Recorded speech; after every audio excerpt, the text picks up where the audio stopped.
football. It's been some week, and in the end, draw against Eastleigh this afternoon. How do you think about it? What do you think about it? I thought the ball was screaming for pain, Tony. It was a game that was difficult to watch. I think I've got a crick in my neck from watching the ball up in the air all game, and it was just very, very difficult to play against. It's like an Exocet missile that's being thrown in. It's not the football that I like to see particularly, but they've got a way of playing. It's throw it into the box from 60 yards and try and get a flick. And the irony of that today was we did that and scored from it. So it wasn't a great game to watch. It wasn't a great game for the spectators, but I think both Martin and I will be pleased, I think, with the draw. Certainly that's a fair result. Very difficult side to play against, well organised, well planned. And as I said, it's you've got to be at your best defensively against Eastleigh. Very similar to how Barrow are going about it. And I think there's a thought that if you need to get out of the National League, you need to play a certain way. And there's 3 or 4 teams in this league that do that. And ultimately they are, in the end, quite successful at getting out of the league playing like it.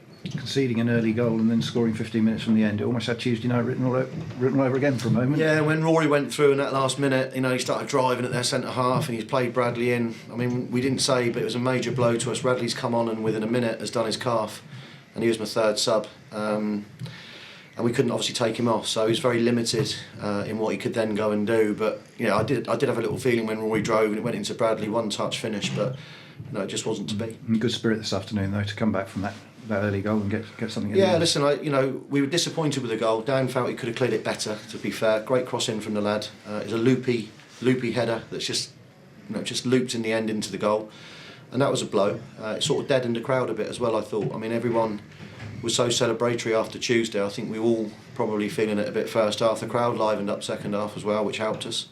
And I thought we thoroughly deserved something out of the game, not necessarily the win, but we were up against a very well disciplined, well organised Eastleigh team. You can see what Martin's already brought to that team, and they're a very difficult team to play against. And I think both of us in the end probably would think that point's about right. Able to get bad boy Troy on in the last 20 minutes. How do you feel? Yeah, bad boy, Tony, bad boy as we call him. Thought he did really well. To come into a harum-scarum game that there wasn't a great deal of football being played, because it's hard to play football when the ball's constantly being thrown from 60 odd yards. And like I said, I think the ball was screaming for pain most of the game. It was just being smashed, and we did check the balls at the end to see if they were still sort of pumped up and alive. And then Tuesday night, Worthing in the FA Trophy. Difficult team selection to make? Well, it's more than difficult now, because Bradley's obviously got a calf injury. Rory Deacon's taken a smash in the nose twice and he's feeling unwell at the moment. Jeffrey Monacana is out injured with a hamstring. Nicky Bailey pulled out at half-time with a recurrence of the stiff back.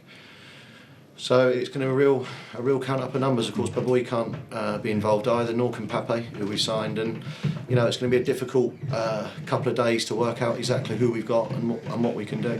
Just a word on Pape, just for the supporters who may not be aware, there's another new signing.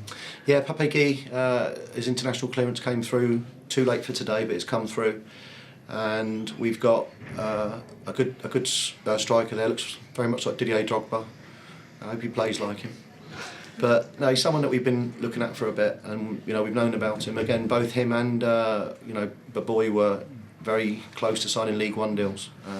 But with these things, they take time, and in the end they got frustrated. And I think they viewed this club as a good club to start their career in England. And their hope again would be that they play well enough to be recognised. And that's, as I said, that's very much the ethos of the club, is to bring good players in, improve them.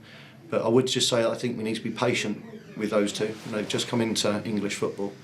It might take till start next season to see the very best of them, but we certainly need to bolster the squad. We've got so many games coming up that everyone's going to need to be at it and need to be utilised. And we're very pleased, I've got to say, to get those two over the line. Brilliant. Okay. Thanks Tony. Paul. Cheers.